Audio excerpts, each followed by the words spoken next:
Trump laastab Iraani kell 23.15, samal ajal kui 6000 meremeest on vangis laevadel ilma turvalise marsruudita, samal ajal kui Teherani režiim jätkab Hormuzi väina läbimisele vastuseismist. Iraan ründas kaubalaevu, seadis tsiviilmeeskonnad ohtu ja tunneb nüüd Ameerika vastuse raskust. Lõuna-Iraanis, sealhulgas Bandar Abbasis ja Sirikei lähedal asuvates piirkondades teatati plahvatustest. Mingi mõõre. 13. detsember. São Paulo, São Paulo, São Paulo, São Paulo, São Paulo. Kui Iraani õhutõrje püüdis reageerida uutele vaenulikele sihtmärkidele, muutus kontrast jõhkraks. Ühel pool patrullib üle 20 Ameerika Ühendriikide sõjalaeva Lähis-Ida vetes. Teisel pool on 100 kaubalaevad lõksus, ligi 6000 meretöötajat ilma turvalise väljapääsuta. J.D. Vance võttis hoiatuse Teheranile kokku. Kui proovite Hormuzi sulgeda, vastab Ameerika armee. Me transpordime suure osa maailma energiast. See arter peab jääma avatuks ja just seda peavad iraanlased teadma. Kui nad proovivad selle sulgeda, tuleb Ameerika relvajõududelt vastus. See ongi nii lihtne. Mida Trump tabas kell 23.15. Miks Iraan just tsiviillaevadega tegeles? Ma räägin sulle sellest kohe kõigest. Kui sulle meeldib selline otsekohene ja ilma keerutamiseta sisu, siis kaalu tellimist, sest siin on iga päev selliseid videoid. Ameerika Ühendriikide keskväe juhatus kinnitas uut rünnakute vooru Iraani vastu 2 päeva järjest pärast relvarahu rikkumist. Tegevust esitleti kui otsest vastust Iraani rünnakutele 3 laevale, kaubalaevadele, mis läbisid Hormuzi väina. Just siis otsustas Trump Teherani selle eest kallilt maksma panna. See polnud sümboolne vastus. See oli sihitud löök punktidesse, mida kasutati laevaliikluse ähvardamiseks.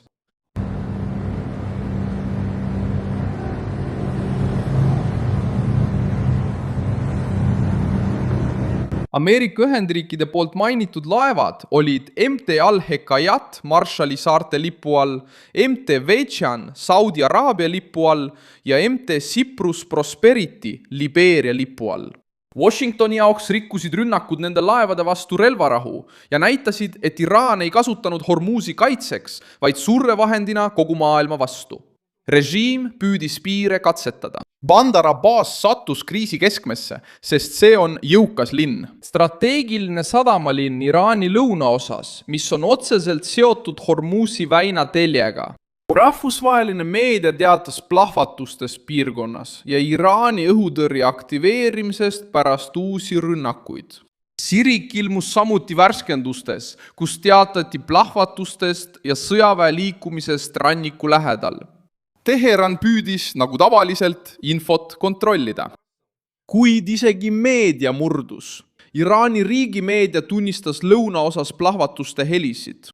Olukord merel muutus veelgi tõsisemaks, sest ligi 6000 meremeest on endiselt lõksus 100 laevadel Pärsia lahes. ÜRO-ga seotud rahvusvaheline merendusorganisatsioon mõistis hukka rünnakud kaubalaevade vastu ja hoiatas, et need töötajad ei peaks oma elu ohtu seadma lihtsalt sellepärast, et nad teevad oma tööd. Piissekretär Arsenio Dominguez palus laevaomanikel ja operaatoritel vältida uusi ületusi seni, kuni meeskondade turvalisus pole tagatud. See on kriisi inimlik külg. Asi ei puuduta ainult Trumpi, Iraani, rakette ja sõjalaevu. Laevadel on kokad, operaatorid, insenerid, kaptenid ja meremehed, kes on lõksus ega saa turvaliselt lahkuda. Nemad ei otsusta välispoliitika üle. Nad ei juhi sõjaväebaase, nad lihtsalt töötavad merel. Ometi on nad saanud Teherani surve otsesteks ohvriteks Hormuzi väinas. Ameerika Ühendriigid näitasid samuti oma mereväe jõudu. Üle 20 Ameerika sõjalaeva hakkasid tegutsema Lähis-Ida vetes, samal ajal kui keskväe juhatus tugevdab piirkondliku julgeoleku ja meresõiduvabaduse narratiivi. Sõnum on Iraanile ja igale režiimiga seotud rühmitusele selge. Marsruuti ei anta hirmu kätte. Ameerika merevägi on kohal, patrullib, saadab ja näitab, et katse hävitada või sulgeda läbipääs võib kalliks maksma minna. J.D. Vance kinnitas seda sõnumit lühikese ja karmiga lausega. Kui Iraan üritab Hormuzi väina sulgeda, reageerib Ameerika sõjavägi. Meie transpordime suure osa maailma energiast. See arter peab jääma avatuks ja just seda peavad iraanlased teadma. Kui nad üritavad selle sulgeda, tuleb Ameerika Ühendriikide relvajõudude vastus. See ongi nii lihtne. See ongi kokkulepe. Nad võivad sellest kinni pidada või kogevad täpselt sama, mis nendega eile öösel juhtus. See jätkub, kuni nad avavad selle tee ja lõpetavad laevade tulistamise. See on lihtne. See avaldus sobib kokku Donald Trumpi hoiakuga NATO tippkohtumisel Ankaras, Türgis, kus ta oli juba vihjanud, et võib Iraani uuesti rünnata. Vaid mõni tund hiljem näitasid lõhkamised Iraani lõunaosas, et hoiatus polnud pelgalt sõnaline surve.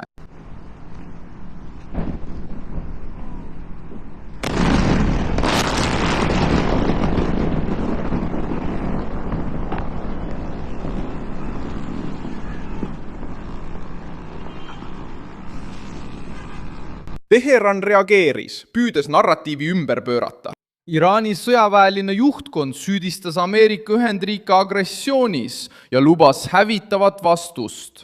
Kuid režiimi raskus seisneb selles, et tuleb selgitada, miks kaubalaevad üldse sihtmärgiks said. Kui Iraan ründab tsiviillaevu, annab ta Washingtonile täiusliku ettekäände sõjalise kohaloleku suurendamiseks piirkonnas.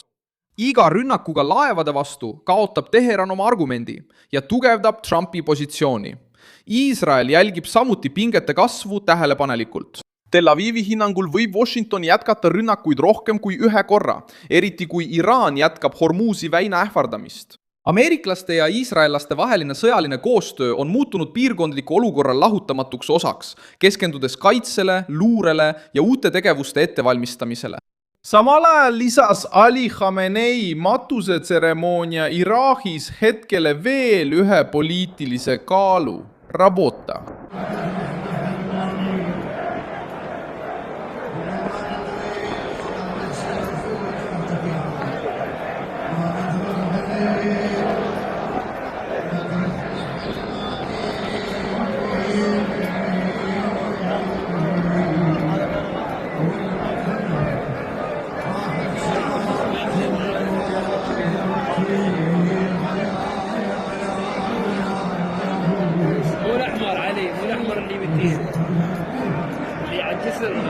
Rahvahulgad saatsid matuseprotsessiooni Najafis ja Karbalas, mis on šiitide jaoks pühad linnad.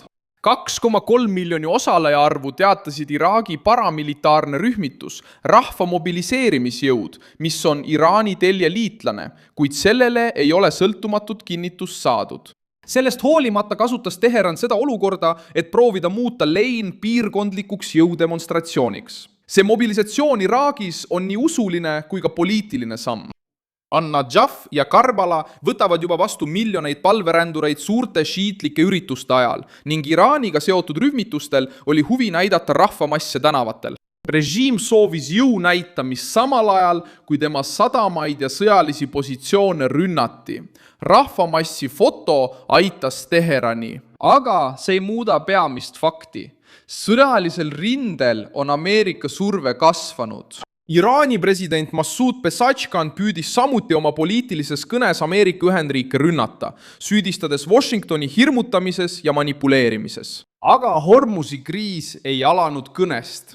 See algas rünnakutega kaubalaevadele ja Iraani katsega kasutada rahvusvahelist mereteed ähvardusena.